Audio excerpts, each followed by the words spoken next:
കാലവർഷത്തിൻ്റെ ഒരു സമയത്ത് എലക്ഷൻ വയ്ക്കുന്നത് നമ്മൾ പ്രതീക്ഷിച്ചില്ല. ഒരു ഭാഗത്ത് യുദ്ധം, കാലവർഷം തുടങ്ങാൻ പോകുന്നു, 8 മാസത്തെ കാലാവധി ശരിക്കും പറഞ്ഞാലുള്ളൂ. നമ്മളൊക്കെ വിചാരിച്ചൊരു എലക്ഷൻ ഉണ്ടാവില്ല എന്ന് വിചാരിച്ചു. അപ്പോൾ തീരുമാനം അനൗൺസ് ചെയ്യാൻ തിരക്കിട്ട് അനൗൺസ് ചെയ്യണ്ടല്ലോ എന്ന് വിചാരിച്ചിട്ടാണ് അനൗൺസ് ചെയ്യാതിരുന്നത്.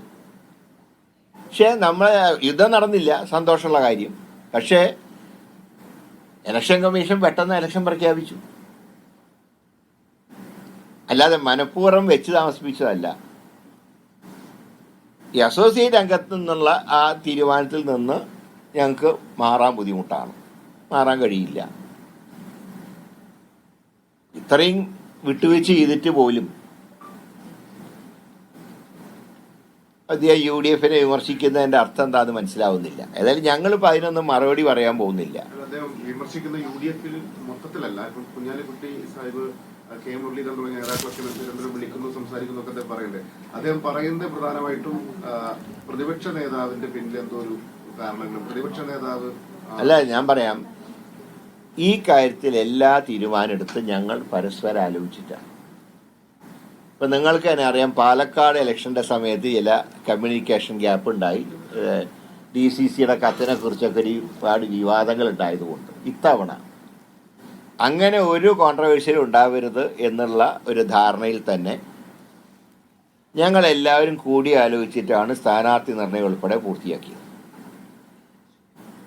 അൻവറിൻ്റെ കാര്യത്തിൽ അസോസിയേറ്റ് അംഗം എന്നുള്ളത് അൻവറും സമ്മതിച്ചു എന്നാണ് 2-ാം തീയതി UDF യോഗത്തിൽ അൻവറുമായി സംസാരിക്കാൻ ചുമതലപ്പെടുത്തിയവർ യോഗത്തിന് അറിയിച്ചു. പിന്നെ പ്രഖ്യാപനം കുറച്ച് വൈകിയാലും കുഴപ്പമില്ല, കാരണം ഇലക്ഷൻ പ്രഖ്യാപിച്ചാൽ ഉടനെ അൻവർ ഉൾപ്പെടെയാണ് ഞങ്ങൾ ഉദ്ദേശിച്ചിരുന്നത്. പക്ഷെ അതിനിങ്ങനൊരു ഈ രീതിയിൽ അൻവർ പ്രതികരിക്കുമെന്ന് ഞങ്ങൾ ആരും വിചാരിച്ചതല്ല. അല്ല, ഇനിയിപ്പോൾ അത് അങ്ങനെ പ്രതിപക്ഷ നേതാവ് UDF ചെയർമാനാണ്. അദ്ദേഹം ഒറ്റയ്ക്കൊരു തീരുമാനം എടുത്തിട്ടില്ല, ആലോചിച്ചിട്ടാണ് അദ്ദേഹം തീരുമാനം എടുത്തത്. പിന്നെ അദ്ദേഹത്തിനെ വിമർശിക്കുന്നതിൽ അർത്ഥമില്ല. ഇനി ഞങ്ങൾക്ക് ജയിച്ചേ പറ്റൂ. ഇനി ആരുണ്ടെങ്കിലും ഇല്ലെങ്കിലും ഞങ്ങൾക്ക് നിലമ്പൂർ ജയിച്ചേ പറ്റൂ. അത് ഞങ്ങൾ മുന്നോട്ട് നീങ്ങുകയാണ്. കാരണം ഒരു ഭാഗത്ത് CPM BJP ബന്ധം നിലനിൽക്കുന്നു. പിണറായി വിജയൻ്റെ 9 വർഷത്തെ ഭരണം ഇതൊന്നും ചർച്ച ചെയ്യാതെ ഒരു വ്യക്തിയിലേക്ക് മാത്രം കെട്ടിത്തിരിഞ്ഞാൽ അത് ശരിയാവില്ല. അതുകൊണ്ടാണ് പറയുന്നത്, അൻവറിന് തീരുമാനം എപ്പോൾ വേണമെങ്കിലും പുനഃപരിശോധിക്കാം, സ്ഥാനാർത്ഥിയെ അംഗീകരിച്ചുകൊണ്ട് കടന്നു വരാം. പക്ഷെ ഞങ്ങൾക്ക് ഇനി കാത്തിരിക്കാൻ നിവർത്തിയില്ല. ഞങ്ങൾ ഞങ്ങളുടെ വർക്ക് വരെ മുന്നോട്ട് പോകും.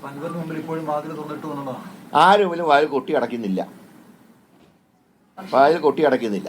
പക്ഷെ അപ്പോഴും ഈ അൻവർ എടുക്കുന്ന ഈ നിലപാടുകൾ സാരമായി തെരഞ്ഞെടുപ്പിൽ ബാധിക്കുക അത് UDF തന്നെയല്ലേ? ഞങ്ങളെ ബാധിക്കില്ല. കാരണം ഭരണവിരുദ്ധ വികാരമുണ്ട്.